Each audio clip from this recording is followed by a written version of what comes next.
Lakers, Suns, incredible finish.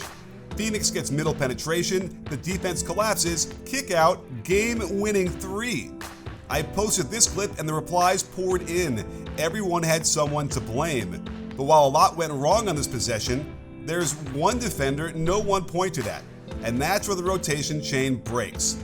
Let me help. To start, the Suns targeted Luka by forcing him to switch onto Grayson Allen. And while Doncic has been the target of most Lakers fans' ire because of his problematic defense, it's worth noting that he isn't a bad defender. They had him guard Jaylen Brown a number of times against the Celtics earlier this week, and there are plenty of examples of good effort, smart angles, and effective stops. And when you factor in the ungodly amount of offense he pours in each night, it makes even the occasional bad defensive possession acceptable. So Grayson Allen is able to beat him pretty easily. That's the first domino to fall. And middle penetration is the big no-no for any defense, since it uniquely collapses defenders into the paint. But even the most elite defenders get beat off the dribble these days, so teams must be ready to help. The timing of this was a little off. Since Allen gets into the lane so quickly, the roll man didn't have time to get all the way to the corner, which invites Jake LaRavia to stand in there and help. But helping from one pass away, especially off a shooter in the corner, is a mistake, and he's thanking his lucky stars that Allen didn't make the easy pass right to Coffey for the open three. The correct help always comes from the low man on the weak side.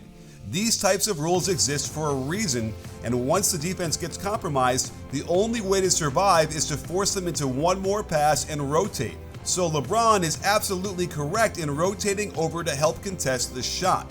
Unfortunately, he clips Luka and sends him sprawling to the floor, but stuff happens and the Lakers still have a chance. As soon as LeBron rotates over, Austin Reaves must rotate down and split the difference between the corner and the wing. His only job is to close out to wherever the ball goes, not try and gamble for a steal of the pass. Now, it also helps that the referees missed that Allen landed before releasing the ball, but it's tough to be certain in real time when it's basically one frame of video, and kudos for him getting creative on the delivery and accuracy. Reaves closes to the corner, and here's the moment of truth. We get a one more pass to O'Neal on that left wing, and LaRavia is desperately trying to get there and is way too late. But where did LaRavia start from? And who was his man? There is no defensive rotation in the history of basketball that calls for the defender of a player in the right corner to close out to a shooter on the left wing. Not even an Olympic track star could get there in time. So the real culprit is Marcus Smart, the former Defensive Player of the Year. And I don't think he ever realized it was his rotation. He starts off on Jalen Green in the corner, and this part is good. He stays home and doesn't help to the ball. At this point, he lets the ball get completely behind him. So had the ball gotten kicked to the corner, he would never have known. But it also means he's late realizing that Allen is firing the ball to the opposite corner. At this moment, a good defender would realize he needs to be rotating to the wing. Smart is pretty fast, and a full sprint would get him to O'Neal much faster than LaRavia would. LaRavia would then be rotating to Green out top with the game clock about to expire and a rushed shot. Here's a very similar possession in the third quarter where they force Luka to switch onto the ball handler, who promptly drives to the basket. While it's not middle penetration, the rules are still the same.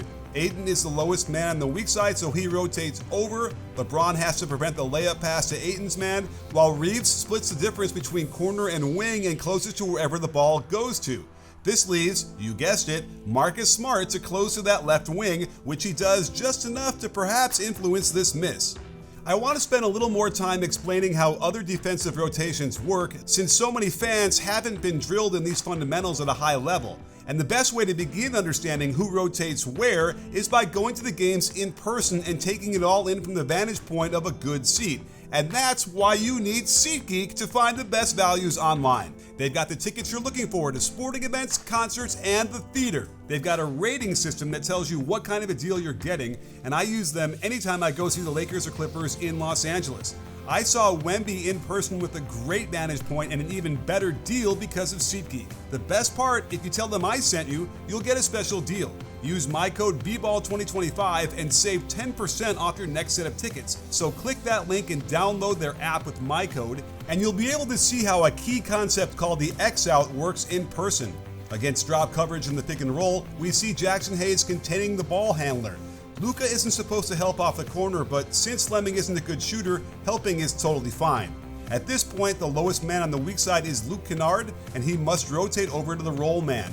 LaRavia is aware of both weak side perimeter players and then closes to the first pass, while Kennard then closes to the second pass. Their paths form an X, hence why it's called an X out, and when done well, it leads to stops.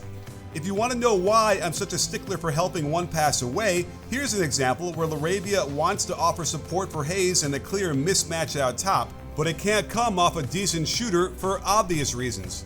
The Lakers rank 14th in opponent three-point frequency, meaning they're about average in giving up the long ball. But it's a problem when you see help from one pass away like Luka does here, straying off a great shooter way too much, creating a closeout, he goes for the shot fake, and there's no one left to get a hand up. The Lakers give up the 9th most corner threes per game in the NBA, and the Suns exposed this all night long. Smart was at it again early in the game when he overhelps by getting to the midline on this drop coverage. There was no need for him to be this far into the lane with Ayton in good position underneath the roll man and between the ball and the basket. There is an attempt at an X out, but the Suns didn't need it since the shot was so wide open, but the Lakers escape without a score.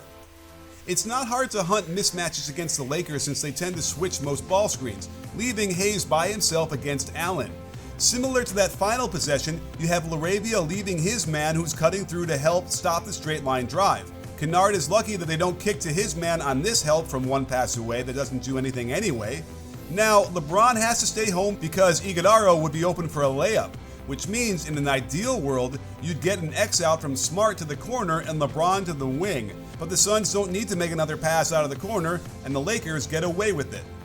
Sometimes there are no rules, just straight hustle and energy to plug the holes. So as the Suns fly down the court in a huge hurry, Ayton is forced to guard Allen.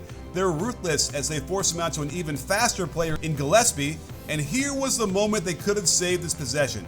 Smart should have identified the mismatch and bumped Ayton down into the lane. Then LeBron would have picked up coffee, LaRavia could have closed to Fleming in the corner, and Ayton would have been properly matched on the Suns' center. Instead, Vanderbilt switches without needing to, so Ayton gets caught in no man's land. Smart has to rotate to the shooter, and LeBron doesn't have the energy at 41 to get out there, as the Suns finally make them pay.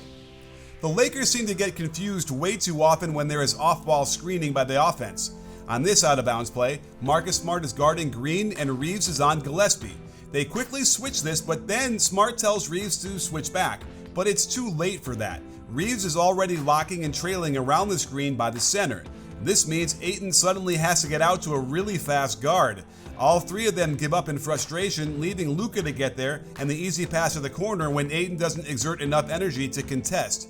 Marcus Smart is angry with him, but I don't blame Ayton since he's supposed to be the anchor of the defense against the baseline out of bounds play, not closing out across the court to guards. And another thing that frustrates me about Marcus Smart's game is that he's still pointing to his head in anger towards Ayton, but then thinks he's good enough to back his man down to the post while 40% of his team is barely in the front court, forcing up this awful attempt at a wraparound pass that results in a terrible turnover. And this one was really interesting as they ran Spain pick and roll, where a third player comes up to backscreen the ball screener's man. Iguodala is guarded by Ayton and sets the ball screen. Meanwhile, Grayson Allen sneaks up behind him to backscreen Ayton. LeBron has no choice at this point but to pick up the roller or else it's a layup. Smart thinks he's quarterbacking the defense by pointing out to LeBron to pick up the roller, but he doesn't realize he just needs to stick with the ball. He wasn't even screened off. He could have chased him around and off the three-point line. Instead, they're left with Smart yelling at Ayton again after another triple lands in the net. So I hope this helps in getting a deeper understanding of how defenses should be rotating out after dribble penetration forces the need for help. At this late stage of the season, I don't expect the Lakers to get this cleaned up that well, and it explains why they're ranked 24th in defensive rating. Luka can help mitigate a lot of this on the offensive side and keep them competitive, but in the playoff series, I'm sorry to say there is no hope, as they'll get buried in an avalanche of open threes. And with the way they shoot the three ball, there's no way the Lakers can match their opponents, so expect an early playoff exit.